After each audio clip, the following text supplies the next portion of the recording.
Well, hello everybody. Welcome to the second cytoskeleton video. This is going to be the second half of chapter 17, pages 616 to 632. And today we're going to be talking all about actin. We talked about intermediate filaments and microtubules in the last video, and we'll talk about the third component of the cytoskeleton today. We'll also be talking about the proteins that bind to actin and alter its function, allowing actin to do the many different cellular processes that it's responsible for. And those include cell crawling, cell mobility, a single cell deforming itself so that it can move, and the role that actin plays in that. In order to talk about how actin is involved in cellular movement, we have to also talk about the motor protein that crawls along and moves actin, which is myosin, and that will lead us to kind of a capstone case study story on how muscles contract, which is the ultimate story of how actin and myosin work together for movement. And in that case, the movement of a muscle cell and ultimately the voluntary movement of the organism itself. So actin is found in all eukaryotic cells. In fact, it's one of the most abundant proteins and common proteins in eukaryotes. It's actually used as an internal control for a lot of protein studies in biochemistry because it is so highly expressed and so constitutively expressed, meaning it's expressed all the time. And actin is responsible, again, for cellular movements. Remember, when we introduced the cytoskeleton in the last video, we made the case that intermediate filaments are purely structural. Microtubules are the cytoskeletal component for when things need to be moved around within a cell, and actin filaments or microfilaments are the cytoskeletal component that's responsible for cellular motion itself when the cell is in motion. So without actin, cells would die. Cells would be unable to crawl along a surface. They would be unable to eat, do phagocytosis. Mitosis would be impossible. In fact, to be particular and specific, the cytokinesis step of mitosis at the end of telophase would not be possible. So actin is a critical protein for life. Much like microtubules, actin filaments engage in dynamic instability. They're inherently unstable, but what stabilizes them, even in the presence of diphosphates, is that other stabilizing proteins bind to actin, keeping actin from falling apart, but much like the anchoring proteins or the GTP cap kept microtubules from falling apart. This is specifically the case for the contractile apparatus of muscle cells, where there are many, many proteins that bind to actin, keeping it it's keeping it in a filament form, even though the actin monomer proteins are inherently unstable. And we'll be talking about all of that in a second.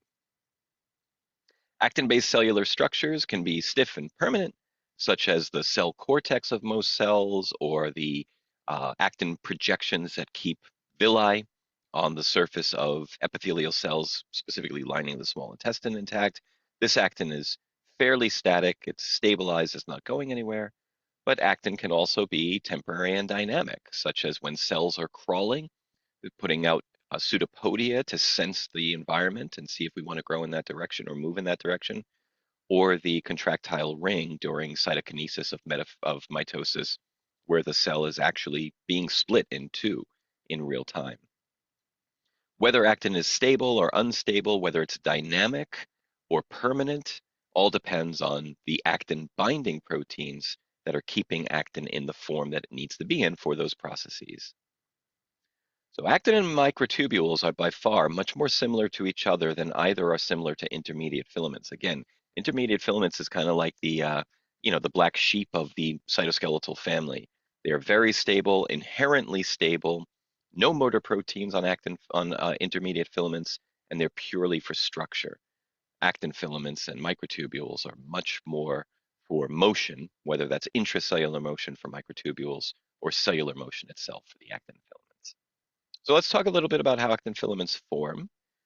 Under the electron microscope, actin filaments are very, very fine. Their diameter is a mere 7 nanometers in length, and this is why they are the thinnest. This is why its microtubules are the thickest. Intermediate filaments, intermediate meaning in the middle, and then the diameter of the microfilaments or actin filaments is the smallest. Each actin filament is actually a twisted chain of identical globular actin subunits, which are lining up end to end, very much like the tubulin subunits that we saw in microtubules. And because of this lining up, microfilaments or actin filaments, you can use either term for these, have polarity in much the same way that microtubules do. There's a plus end and a minus end to actin filaments. And that's because motor proteins are going to walk on these actin filaments and manipulate these actin filaments. Whenever we have a motor protein that needs to engage with a cytoskeletal component, we're going to see polarity. Actin filaments are of course thinner, but also shorter and more flexible than microtubules, and they're also far more abundant. In fact, the total amount of actin filaments in a cell vastly outnumbers the amount of microtubules, and the sheer mass of actin monomers also outnumbers those of tubulin monomers. Actin filaments rarely exist on their own. They need to be stabilized, and so actin filaments are typically bundled together in a cell through interactions or bridgings of these actin accessory proteins, these actin binding proteins. Such was not the case for microtubules. When a microtubule is built, yes, it's anchored on one end at the centrosome. Yes, it's anchored on the other end by the anchoring proteins. But that one microtubule is the one fiber that we find. These actin filaments are bundled together to give a thicker total filament. And in that way, you can kind of sort of think of them as intermediate filament-like. However, the individual monomers of actin filaments are globular, not fibrous. So much like tubulin was driven to polymerize by its binding of GTP or GDP, we have a very similar mechanism for actin. Actin, like microtubules, can grow on either end with actin monomers, actin globular proteins joining either the plus or the minus end, but also like microtubules, growth is easier and more rapid on the plus end of an actin filament. Without any of these associated proteins, these accessory proteins that coax actin to do a specific job and stabilize actin, without those proteins, actin filaments disassemble from both ends rather easily. Again, actin filaments demonstrate dynamic instability. A lot of this is going to sound familiar. Each actin monomer can bind to ATP, and when it does, this ATP-bound actin monomer very readily joins, well, either end of the actin filament, but usually the plus end more rapidly. And so the actin monomers that are incorporated into a growing actin filament are those that contain ATP. And remember, the same was the case for alpha and beta tubulin, except it was GTP.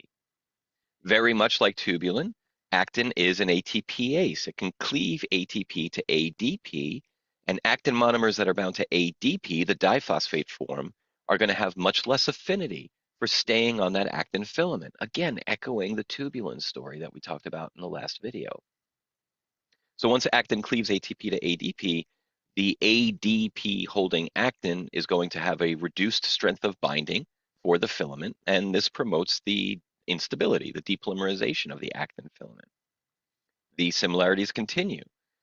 Like microtubules, and very much unlike intermediate filaments, actin filaments are dynamic. This is on purpose. Actin filaments need to be able to be broken down rapidly and rebuilt on demand because actin does so many different jobs in the cell.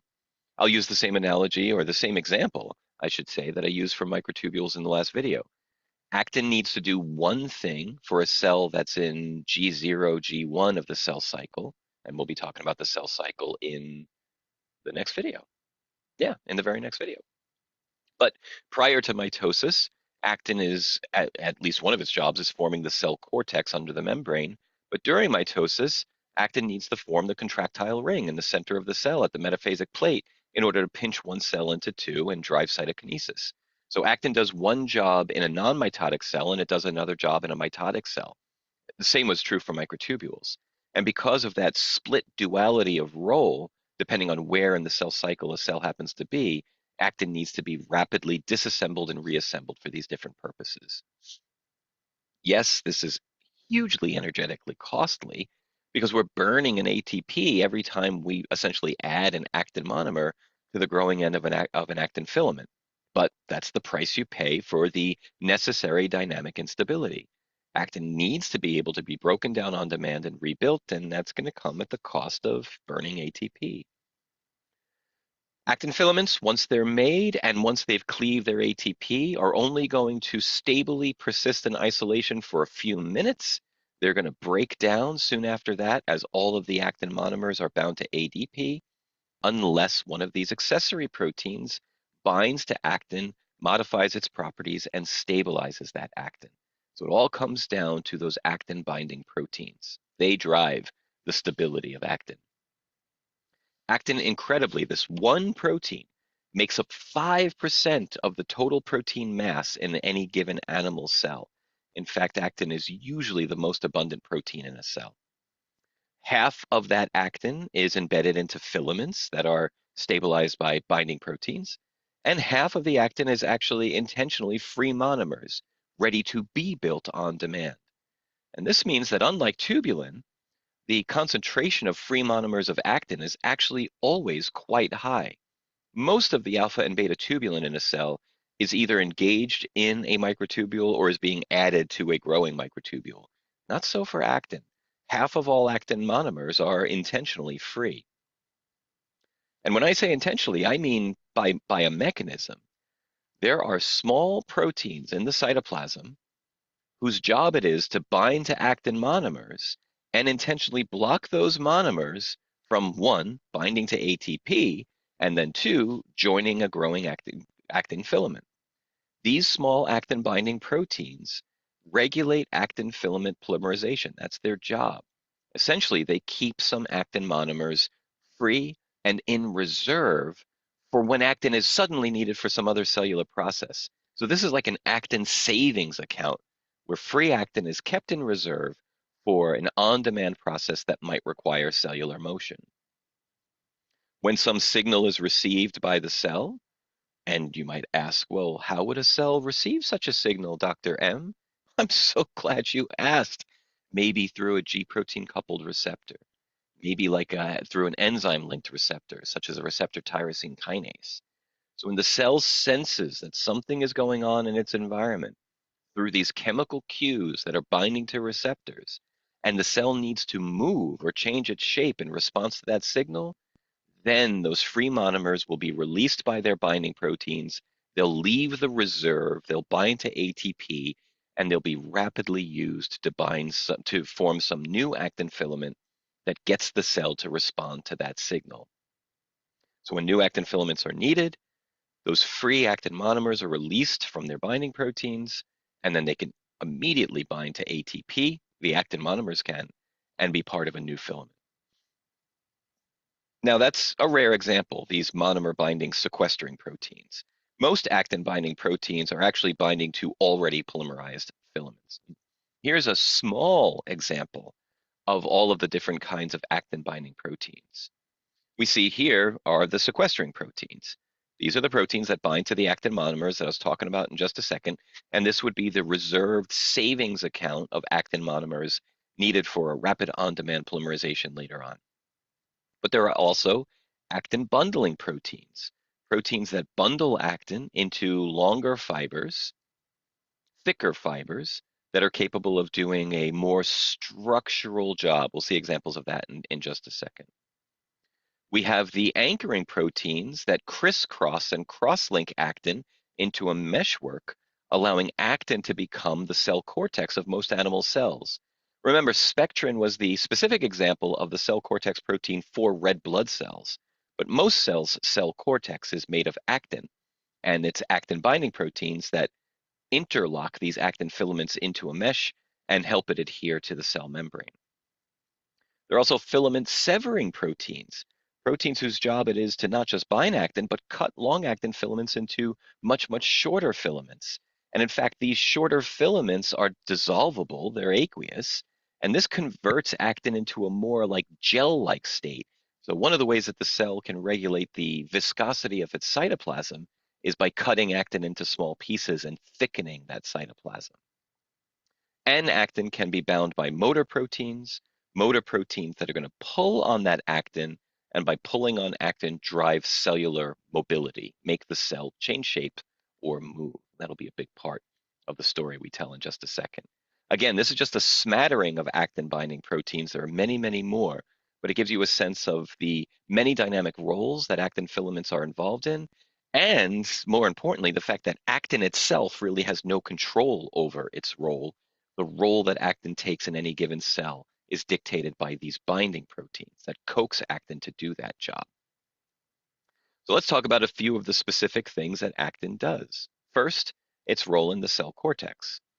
Hopefully we're comfortable with the cell cortex. That was part of Unit 1 material. We talked about the cell cortex when we went over the cell membrane and its structure. The cell cortex is this protein cage or this protein mesh that lies directly under the cell membrane, and the olive oil consistency cell membrane just kind of drapes over this structural protein cage. And what we're looking at here in this diagram is, again, the chromosomes in blue. That's that DAPI stain we've talked about before. The microtubules are in green. So we're looking at a metaphasic cell. We see all the chromosomes lined up in the middle. Microtubules are holding them there. So this is a cell in metaphase. But the red outline you see is actin. And that is the cell cortex outlining the cell because the cortex is directly under the cell membrane. So actin makes up the protein scaffolding and support structure that lies just beneath the cell membrane, giving the cell its structural integrity. Of all the regions of the cell where we find actin, actin is most concentrated right here at the cytosolic face of the cell membrane, just under the cell membrane, giving that cell its shape and its stability. And actin filaments are cross-linked into the cage of the cell cortex by the actin binding proteins that we saw in the previous slide. So here, actin is actually providing mechanical strength to the membrane. You could make the argument that in this case, actin is being structural in a way that intermediate filaments are. So why is actin here and intermediate filaments aren't? You'll see why. Because when cells crawl, the cell membrane itself, the intimate cellular structure, needs to respond to that crawling. And whenever cells are moving, actin is involved. Actin also dictates the shape of the cell because it is essentially providing the structural framework for the membrane. And it dictates how dynamic the cell is as a whole because when the cell needs to move, the cell cortex has to accommodate that.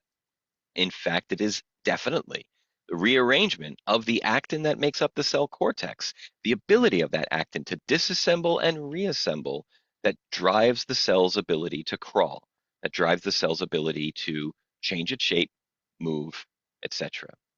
So we're going to talk about cell crawling. And cell crawling is very dynamic. It encompasses 3 steps, and actin is intimately involved in all 3 of those steps. So let's dive in. Many cells move by crawling. Yes, amoeba do, and yes, Physarum does, right? Our good friend from the lab. But so do axons. When axons are pathfinding a new neuron to make a connection with that neuron, this is during the development of our central nervous system, that axon tip, that growth cone of an axon, crawls. And it crawls like an amoeba does. It crawls in the way that we're going to talk about in just a moment. When immune system cells can sense that there's an infection or a breach, a lesion on the skin, and those immune system cells are going to be recruited to that point of infection, those immune system cells are crawling to that infection. They're leaving the bloodstream, they're motile, and they're crawling through the extracellular matrix to where the pathogen is. And that's just 2 examples. Cells crawl. When these cells are crawling, they're either crawling towards a positive chemotaxic signal, such as the presence of a different neuron to connect to, the presence of a pathogen to crawl towards, or they're exhibiting negative taxis, chemotaxis signals, where cells are crawling away from a negative stimulus. But either way, the cells are sensing their environment, whether to crawl towards or away, and they're doing so with G protein coupled receptors. So this movement, this crawling, is a 3-step process. Step 1, the cell pushes out filopodia, pseudopodia, some kind of podia on its leading edge and uses that leading edge to sense the gradient of the chemical. If we're exhibiting positive phototaxis, we'll push out these protrusions, these podia, and if the concentration of the molecule got a little bit higher, we know we want to move towards that molecule, positive chemotaxis. If the cell's going to exhibit negative chemotaxis and we reach out pseudopodia and the concentration gradient of that molecule is higher, then we want to crawl in the opposite direction. So the cell is sampling its environment by pushing out these pseudopodia. This needs actin. If the cell wants to crawl in that direction, then these protrusions will adhere to, stick to, the extracellular surface on which the cell is crawling. Actin's needed for that as well. And then finally, once we're anchored, the cell needs to heave itself forward to this new location.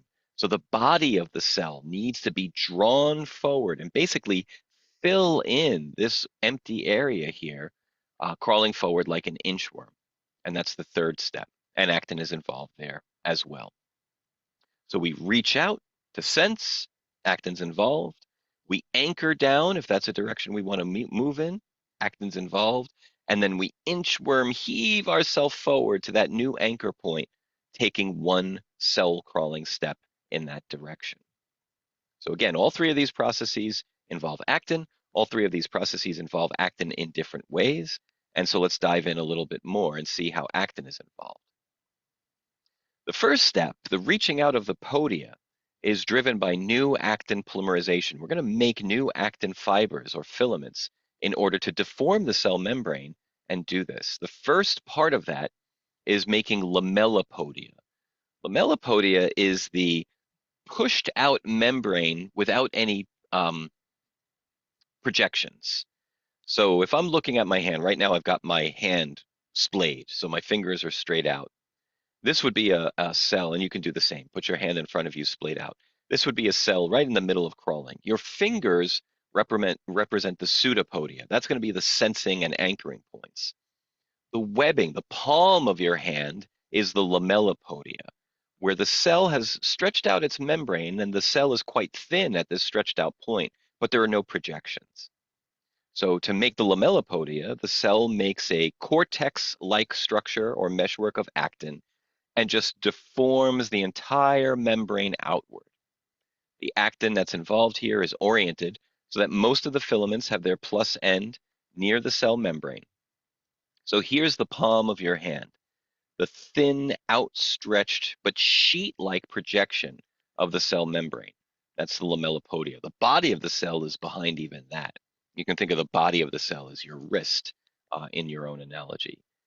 The filopodia, the finger-like projections that are sensing the environment, are these little outcroppings of cell membrane, not sheets of the membrane, but these little projections out of the membrane. And what causes these filopodia to form are loose bundles of actin. Actin bundles that contain 10 to 20 actin filaments. So it's not a meshwork, it's not a cortex of them, it's a bundle of them. These bundles also have their plus ends pointing outward, and these bundles push, push, batter, batter, deform these finger-like projections outward. So both the lamellipodia and the filopodia are both highly dynamic, but the filopodia is rough. It's rough. It's like hammering out a metal sheet to get a bulge or a projection in that metal sheet. You got to bang, bang, bang to get that membrane to deform in that finger-like projection. So this process, this first step of cell crawling, will involve the cell constantly sending out these structures, deforming the membrane outward in this sheet-like lamellipodia, and then hammer, hammer, bang, bang, pushing out these filopodia to sense what's in that direction. If they have a chemoattractant in that direction, then the cell will continue crawling in that direction. Next step of crawling will be anchoring. And if there's a negative chemotaxic signal in that direction, the cell will retract and it won't anchor. So I'm talking about hammering out the membrane in order to make the filopodia. I really mean this kind of thing, like a battering ram. You've made this bundle of actin filaments. You've made this thick structure, and then you just push and push and push against the membrane, pushing the membrane outwards in this finger-like projection and using that to sense the environment in that direction. If the chemoattractant is there, if we're going to exhibit positive chemotaxis and that gradient just got a little bit bigger, then we have to move from step 1, which is making the lamellipodia and the filopodia, to step 2, which is anchoring. Now the cell membrane needs to anchor to the surface it's crawling on. Needs to do so reversibly, of course, because we're going to have to crawl in another step, but we need an anchoring point. In order to anchor, we're going to involve transmembrane proteins that go across the cell membrane, so transmembrane integral proteins that have an intracellular domain and an extracellular domain. And these transmembrane proteins are called integrins. On its intracellular domain, the integrins are bound to actin. And on the extracellular domain, the integrins are bound to whatever surface we are crawling on. So when the integrin binds to the extracellular surface, that is what is anchoring that pseudopodia, filopodia. However, again, on the intracellular side, the integrins are directly bound to the actin filaments of the cell cortex. Remember, the membrane has the viscosity of olive oil. The membrane can't give any anchoring point. If we're going to anchor the interior of the cell to the exterior of the cell, we've got to do it through the cell cortex, and the cell cortex is made of actin. So here's an actin filament of the cell cortex.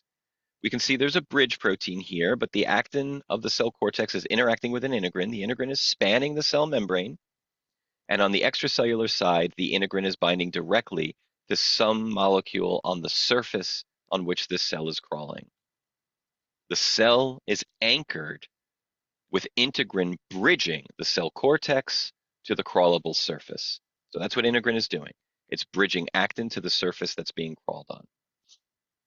That's step 2. Now we got to heave, man. Now we got to heave that cell forward. Again, put your hand out, fingers splayed. So the palm of your hand is the lamellipodia, a thin outstretching of the membrane. The cell body is somewhere behind your wrist. You got your filopodia, your finger-like projections, and you've just anchored that bad boy down onto the table through the action of integrins binding to the cell cortex actin and the tabletop surface. Now we have to make a fist. Keep your fingers in place, make a fist, and heave your wrist forward by one step. How are we going to do that? We're going to do that with motor proteins. First time in this lecture, we need myosin. Myosin is going to literally bind to and pull on the actin of the cell cortex, and myosin is going to literally heave that cell forward.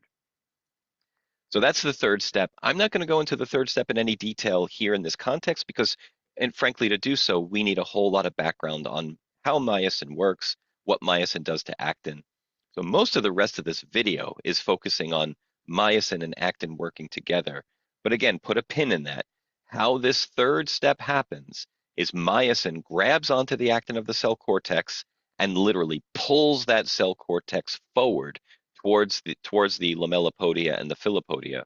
And by pulling the cell cortex forward, we're pulling the cell membrane forward. And by pulling the cell membrane forward, we are pulling the cell forward. All right, so before we go into myosin and how myosin and actin interact, I just want to put a final point on these actin binding proteins and the roles that actin does in the cell. So hopefully now, with just the case example of cell crawling, we can appreciate the fact that although myosin and other actin binding proteins regulate actin's behavior, everything in the cell that has to do with actin is occurring in response to some extracellular cue. Whether a cell starts crawling, whether a cell is going to engage in cytokinesis, whatever actin is doing for cellular motion is in direct response to an extracellular cue that the cell received through signal transduction. The cell actually rearranges its entire cytoskeleton in response to its environment, because remember, microtubules are involved in cystochromatid separation as well. These cues are signal molecules. They're primary messengers that bind to receptors that are signal transducing that information into the cell. Regardless of the signal for actin or the receptor type, all cues that affect actin in a cell eventually culminate on a single actin-controlling protein called Rho. And Rho is a G protein. It binds to GTP to be active, and it can cleave that GTP and become GDP to be inactive. And Rho is going to control what actin does. So Rho, like our old friend RAS from the signal transduction lectures, is a small G protein. And when Rho is activated and binds to GTP, it can trigger actin polymerization, so it can release those actin monomers from those sequestering proteins. It can cause actin to bundle to form filopodia so that the cell can start crawling and sensing in a direction. Rho can trigger actin to form the lamellipodia and stretch the membrane out in a direction. Rho can trigger actin and myosin to interact with each other, giving us the heaving of the cell. So the way that the cell transitions from step 1 to step 2 to step 3 of cell crawling is by different signals coming through Rho. The way that the cell can disassemble the cell cortex and make the contractile ring for mitosis, for cytokinesis, is through signals that are coming through Rho. Rho controls actin. The way that Rho controls actin is Rho turns on and turns off the different actin binding proteins. I'm going to go back, I'm going to do it as messy as it is. Rho turns these on and off, allowing actin to be controlled. So it allows sequestering proteins to bind to actin monomers, bundling proteins to make a big bundle of actin for forming filapodia. What triggers myosin to start working on actin? What cross-links actin into the cell cortex? What turns on the severing proteins so that actin will make the cytoplasm more viscous? Whatever actin is doing is being controlled by these green accessory proteins. And what's turning these green accessory proteins on or off is Rho. So Rho controls actin indirectly by controlling the accessory proteins that have actin do what it needs to do. Here's a stark example of that. We have the same kind of cell on the left and the right. The cell on the left is quiescent, meaning silent. It's in G0 of the cell cycle. It's not rapidly dividing. It's not really doing anything but its cellular job. If we can artificially turn on Rho, look what those microfilaments have done. Actin filaments have now completely changed their characteristic. They're forming this enormous meshwork throughout the cell, simply because we activated Rho in a specific way. Rho is the integrator of actin-based signals. Signals are received from the outside world through receptors. Those signals are transduced into the cell through signal transduction, and those signals culminate on Rho. And then Rho integrates those messages and activates the appropriate actin-binding protein.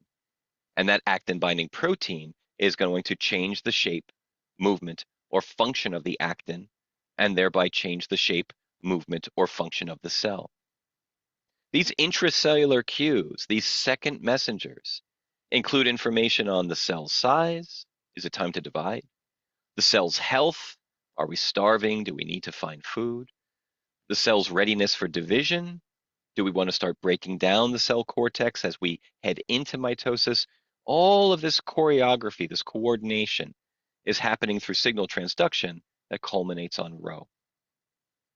One of the most striking examples of Rho-dependent actin function is the control of voluntary movement, voluntary muscle movement. All cellular movement is basically structured in the same way, but what we can appreciate and relate to is the voluntary movement of our own body. We control our body with our thoughts, with our nervous system, as though we are driving a car. And all of that is happening because when we conjure an intention with our brain, we're going to, in a way, send a signal to specific muscle cells, tell Rho to communicate to actin what to do. And it's all going to be driven by myosin and actin. So let's dive into that story. Pretty much the rest of the video is going to talk about myosin and actin working together for cell movement, but we're going to talk about movement in a few different forms. So when a cell needs to move, actin is going to be involved as the structural component of that motion, primarily the cell cortex, and myosin is going to be the engine of that motion, causing the dynamic movement to occur. All actin-binding motor proteins are part of the myosin protein family. So if a motor protein is binding to actin, it's a myosin protein. Myosin binds to and cleaves ATP, so that's where the energy is coming from. So myosin is an ATPase, and this is providing the energy for the movement, for the motion. Myosin moves along actin from the negative end to the positive end, so from the cell interior to the cell periphery. And myosin and actin binding and movement is what drives all cellular motion, all cellular motion. So an amoeba crawling, myosin and actin. Physarum pathfinding to an oat, myosin and actin. And your own muscle cells contracting, myosin and actin. Voluntary contraction with thought or involuntary contraction such as the beating of your heart or the movement of your diaphragm, still all myosin and actin.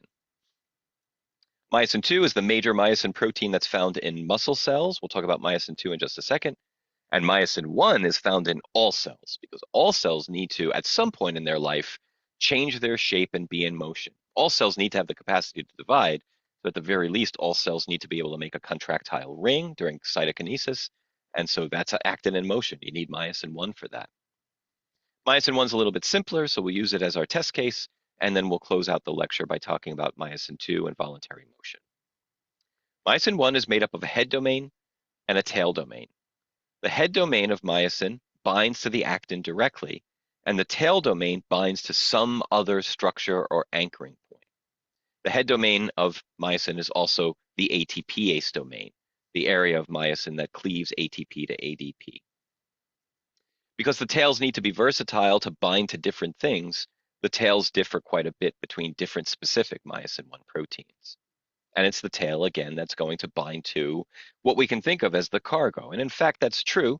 Myosin can move vesicles too, like dynein and kinesin can, but myosin could also bind to the cell membrane. Myosin can bind to the cell cortex and link up with other actin filaments inside the cell. The tail of the myosin 1 protein gives that myosin protein its versatility and dictates what it can anchor to. The best analogy or metaphor for myosin is a human arm. You've got two rigid planks in myosin, and you can think of that as your forearm and your, I don't even know, what do you call the other part of your arm? I'm so bad at anatomy and physiology. So everything below your elbow and everything above your elbow. Those are the two rigid planks of the arm, right? So from your shoulder to your elbow is one plank, and from your elbow to your wrist is the other plank, and you've got one joint, which is the elbow. The tail domain of myosin is very much, or the myosin protein is very much the same way. Two rigid components with a joint in between. And this joint, sorry for the typo there, this joint moves or pivots when ATP is hydrolyzed.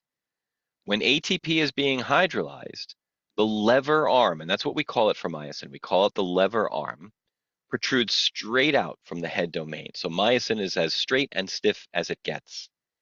And after ATP is hydrolyzed and the phosphate is released, leaving us with ADP, the lever arm rotates about 90 degrees, forming a bend. So stick your arm straight out right now. That's myosin bound to ATP in the process of being hydrolyzed. And now release the free phosphate so that only ADP is there. Bend your arm so it's bent at a 90-degree angle. That's the response to releasing that free phosphate. Interestingly, though, very much like the motor proteins that crawl on microtubules, ATP has another effect on myosin as well. As soon as myosin binds to ATP, that ATP significantly decreases myosin's affinity for the actin filament. So we have a three-step process here for actin moving along myosin or for actin manipulating myosin. It's a bind, pull, release mechanism, and it's going to depend on the three stages of ATP. When we bind ATP, we release. When we cleave ATP to ADP and a phosphate, we bind. And when we release that free phosphate and we're holding only on to ADP, we pull. Release, bind, pull. Release, bind, pull. In muscle cells, actin and myosin work together for muscle contraction. That's voluntary muscle, but also skeletal muscle. I'm sorry, that's voluntary muscle, which is skeletal muscle, and it's striated. Skeletal muscle is striped. The reason why voluntary muscle looks striated or striped under the microscope is because the smallest functional unit of the muscle is the sarcomere, and the sarcomere itself is striped. So this is a single sarcomere, the smallest functional unit of a voluntary muscle cell. And you can see the stripes. We've got a very thin region here where there's not a lot of coloration, a very dark or thick region here where we're very, very colored, and then we have a middle region that's kind of intermediate. So we've got light, dark, and middle stripes. And each sarcomere has this striped pattern. And when you put sarcomere after sarcomere after sarcomere, and you link those together to make a muscle fiber, and you take muscle fibers together to make a larger, true single muscle fiber, you've got all this striping pattern, and you can see that on the microscope. So the banding pattern illustrates the functional structure of these muscle cells. And contraction is achieved when the thin actin filaments slide along the thick myosin tracks. That's what we're going to see in just a second. Okay, so again, here's the sarcomere. You have your very sparse light stripe, you have your very dark middle stripe, and you have your intermediate center stripe. Well, what's going on in those three stripes? Where we're the lightest, there's nothing but actin filaments. Where we're the darkest, we have actin and myosin together. And when we're intermediate in the center, we're looking at only myosin. So actin in the lightest, myosin in the center, and both actin and myosin in the darkest of the stripes. And this is the functional structure of a sarcomere, which gives the muscle its ability to contract. So what's going on here? Well, what's going on is that the myosin we're using is myosin 2. And myosin 2, unlike myosin 1, is actually bundles of myosin. Myosin 2 consists of 2 single myosin monomers that are twisted and bundled together to create this kind of structure. And then those myosin 2 dimers are twisted and bundled together into these larger myosin filaments. So this is nothing but myosin motors all bundled together. And this is our intermediate center of the sarcomere. Right here is where the sarcomere is the thickest. So this region right here is where actin and myosin is together. Well, this is where actin and myosin is together. And the part of the sarcomere that's the lightest is here. It's actin only. And when a muscle contracts, these myosin heads are going to bind to the actin. Where's my cursor? These myosin heads are going to bind to the actin and release, bind, pull. Release, bind, pull. Release, bind, pull. And they're going to heave this structure in towards the center. And look what just happened to the length of the sarcomere.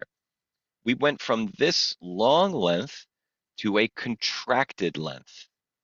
And when each individual sarcomere does this, and each individual sarcomere gets narrower, the entire myofibril gets narrower, the entire muscle fiber gets narrower, the entire muscle gets narrower, and we have contracted. So actin only, a little region here of actin and myosin together, myosin only, we get the signal to contract, myosin heads, release, bind, pull, release, bind, pull, release, bind, pull, pull towards the center, decrease the length or the width of the sarcomere, decrease the length or the width of the muscle fiber, decrease the length or the width of the muscle, you have contraction. The thick filaments of a muscle fiber, the thick filaments of a sarcomere, are actually these myosin molecules, remember, twisted together into dimers, and then self-assembled into these thick myosin bundles with head domains all along the exterior. So just like this. And we can see that on an electron micrograph. That's exactly how these are made. This is what it looks like on an electron microscope, and this is what we diagram it as. Lots and lots of myosin heads. Each of these head-rich regions, here and here, are associated with actin filaments. And that's what we see right here. These are the head-rich regions associated with actin. This middle stripe is where actin and myosin are together. Each individual head domain interacting with actin provides the force for the sliding motion of the muscle contraction in a small little bit. But all of these head domains working together in unison can do this. Blue is the myosin bundle. Red is the actin filaments. We start in this configuration where we're relaxed, we're not contracted. And so let me launch that again. And so we've got just actin out here, just myosin in here, and that narrow region of actin and myosin together. But as soon as we send the signal to contract, myosin lets go of actin, binds, pulls forward. Let's go, binds, pulls forward. Let's go, binds, like you're drawing in a rope, one hand after the other. And you can pull this actin in, shorten the width of the sarcomere, thus shortening the width of the muscle fiber, thus shortening the width of the muscle, and getting a contraction. Remember, all of this is ATP dependent. ATP is one, providing the energy for this motion, but two, driving the steps of this release bind pull. If you add ATP to a solution of myosin and actin together, you can witness all of the myosin let go of actin simultaneously. The myosin dissociates. And so we know we can experimentally support that when ATP is bound by myosin, myosin lets go of actin. The implication for this is that ATP hydrolysis cannot directly be powering the movement of myosin on actin, because when you add ATP, myosin actually lets go. So when you add the fuel for muscle contraction, myosin is in its least pulling state. So what the hell's going on here? Well, what's going on is this release bind pull mechanism. Let's start at the end of the previous cycle. We have ADP bound. The myosin is going to let go of ADP and pick up an ATP and let go of myosin. But it's not just going to let go of myosin, it's also going to undergo a conformational change. I'm sorry, the myosin is going to let go of actin. The myosin is not just going to let go of actin, but the myosin is going to engage in a conformational change which straightens the lever arm. So the arm goes straight out. Now the myosin is going to cleave ADP into, it's going to cleave ATP into ADP and phosphate. So the phosphate's going to be held. And that is the signal to bind to the actin filament. Still, the arm is straight out. As we release that phosphate, we're going to pull on the actin fiber that we are bound to and heave it a little bit towards the center of the sarcomere. So again, actin in blue and myosin in yellow. Step one of the process is let go of ADP and pick up ATP. Myosin releases actin. The lever arm straightens, so myosin moves to a new position. Cleave the ATP to ADP and phosphate. Now we bind to the actin filament. Release the phosphate. Now we pull on the actin filament and cause that sarcomere to contract. So it's the hydrolysis of ATP that allows the head domain to once again bind to actin, the head domain of myosin. This causes the phosphate to be released, and once the phosphate is released from the head domain of myosin, we're going to bend the lever arm, contract myosin, and thus pull on actin. This is referred to as the power stroke of myosin action. The power stroke is very much like this. Crew. Release. Oars out of the water. You're binding to ATP. Bind. Oars in the water. You're bound to ADP and phosphate. And now pull. Row. Release the phosphate. What's the next cycle? Well, take those oars out of the water. ATP. Now put the oars back in the water ahead of you. ADP and phosphate. And pull. Release the phosphate. So the very motion of crew, of rowing, is exactly how myosin and actin work together to drive cellular motion. This can be the release, grab, pull of the cell cortex for the third step of cell crawling, and this can be the release, grab, pull of myosin pulling the actin of a sarcomere inwards to cause a muscle to contract. But again, what we're describing here is one myosin on one actin fiber. How does the actual sarcomere keep winching or roping this actin inward to cause that entire muscle fiber to contract? Well, remember, the myosin 2 bundle in the sarcomere are hundreds of head domains, all projecting out from the ends of that thick filament. In the presence of normal ATP levels, most of the myosin is not attached to the actin because ATP causes myosin to let go of actin, but some of those myosin heads are still holding on. As any one of those heads hydrolyzes ATP to ADP and the phosphate, we're going to grab onto actin in a new place.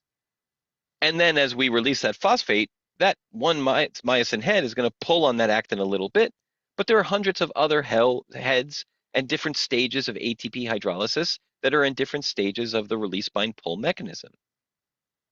So we're not moving actin imperceptibly due to each myosin head. We're actually moving actin a lot due to the collective action of all the myosin heads. Many myosin heads together, briefly and independently moving through the release bind pull mechanism. So some of these myosin heads are doing release bind pull. Some of these myosin heads are doing bind pull release. Some of these myosin heads are doing pull release bind. And so slowly but surely, we are winching this actin in towards the center of the sarcomere.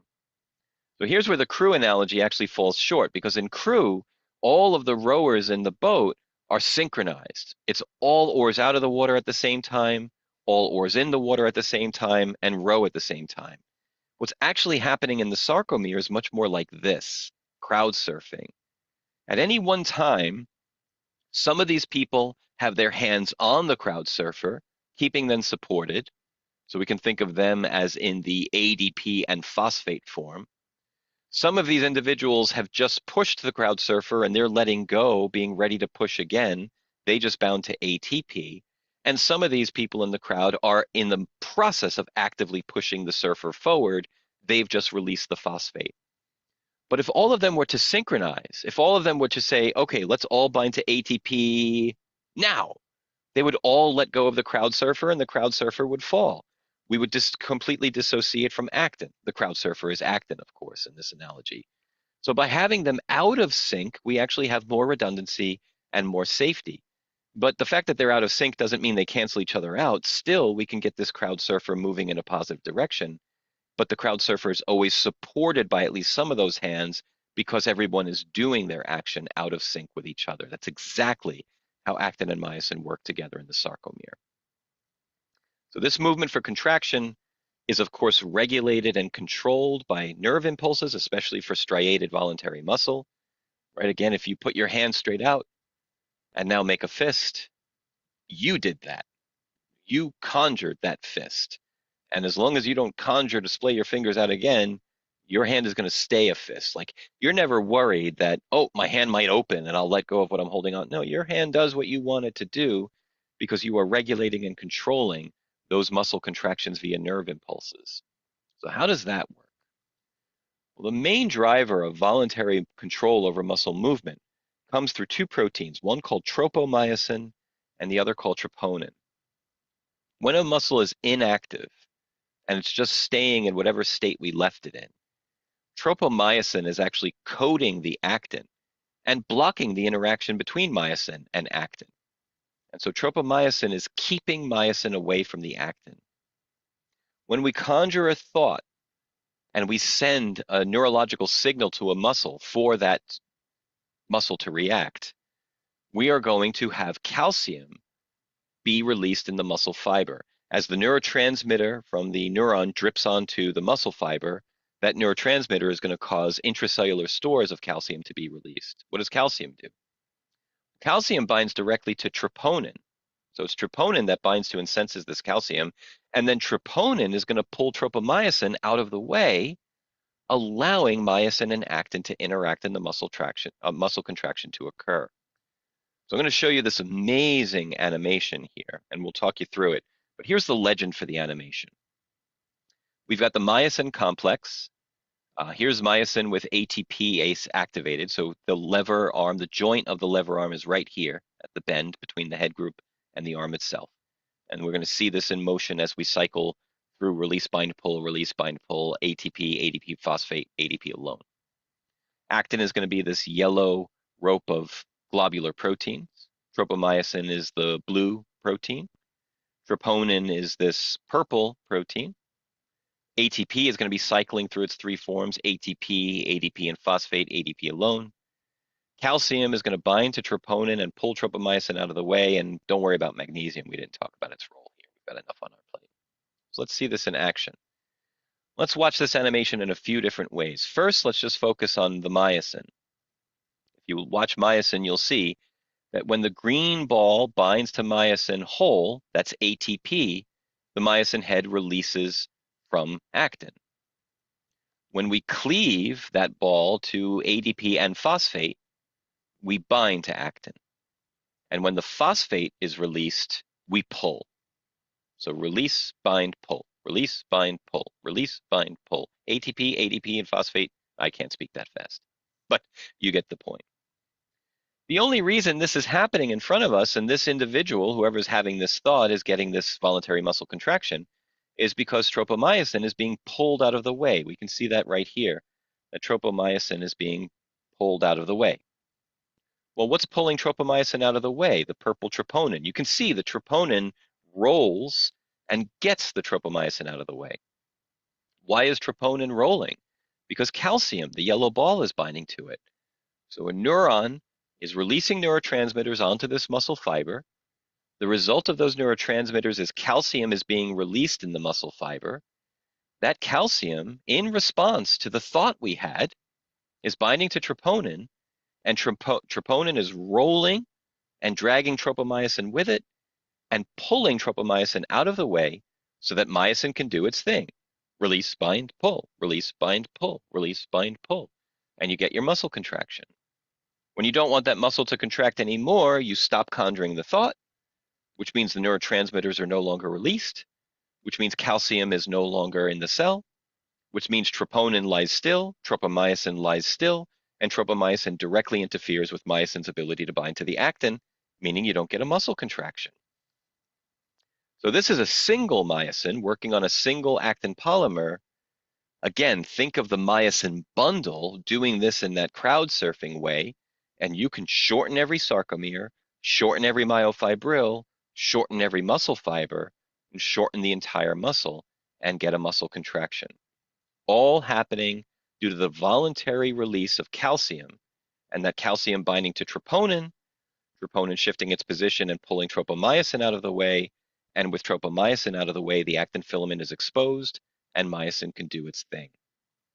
No thought, no neurotransmitter, no true neurotransmitter, no calcium, tropomyosin is going to stay put, myosin can't bind, you will not get a contraction, and you are controlling your movement. So that is it for the actin story and also it for the cytoskeleton. What did we talk about today? Well, we talked about the structure of actin filaments. Actin filaments are actually twisted chains of linear globular monomers of actin subunits, and actin subunits have a polarity. The actin filament has a polarity with a plus and minus end, and actin grows much more readily at its plus end. What allows actin to grow is that the free actin monomers are bound to ATP, but those actin monomers are ATPases, and once they're incorporated into an actin filament, that ATP will be cleaved to ADP, and that actin filament will become much less stable. What's keeping the actin together and allowing actin to do its job are these actin accessory proteins binding to actin. Actin is most concentrated in the cytosolic face of the cell membrane, where it makes up the cell cortex, the structural, another typo, sorry about that, where it makes up the cell cortex, giving the structural stability of the cell membrane. Then we talked about some case studies of actin and myosin action. Starting with crawling. Crawling is an actin-dependent three-step process where first actin is going to be used to make lamellipodia and filopodia to sense what might be out there. Second, the actin is going to allow the cell to anchor to the surface it's crawling on via these transmembrane integrin proteins. Integrins bridge the actin of the cell cortex to the surface proteins on the surface being crawled on.